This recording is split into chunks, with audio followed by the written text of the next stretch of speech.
Greetings, Paydirt fans. Today I'm going to be entering the golden age of Paydirt chart production, 1977 to 1980. Specifically, going to be analyzing the 1977 charts. So what makes a good chart? I think above all else it has to be accurate, but it also has to have the right balance of creativity and improvisation as well to make it fun and playable.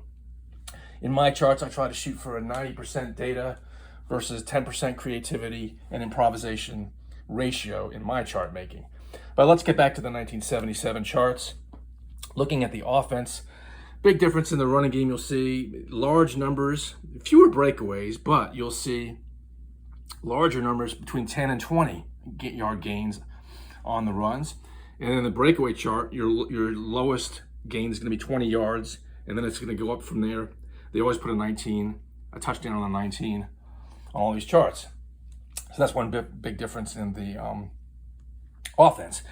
Defensively, you start seeing fumbles show up on the defense. Here's the Denver Broncos defense, or the Big Orange Crush. They had a lot of fumbles. Very good defense.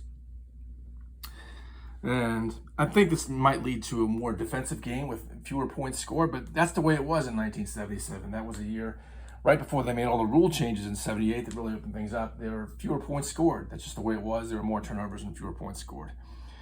Moving on to the special teams. On these charts, you had, on the punts, you had field goals and KOs. KO stands for booming kick. When you rolled a KO, you would consult your kickoff chart for your punt. And if you roll a field goal, you would consult your field goal chart. Very interesting innovation on these charts. On the kickoff returns, I noticed there are a lot of big returns on common numbers. You can see the more large kickoff returns on 32, 34, 35, but also more fumbles on the common numbers as well. All in all, I think it led to more excitement on the special teams level. You also saw more free block options on these charts. Overall, I thought these charts are very fun to play. Actually, we've been playing the 77 season right now, and there's more points scored than I thought there would be. So overall, on a scale of 1 to 10, I'm going to rate the 77 season an 8. They're very good charts, very fun to play.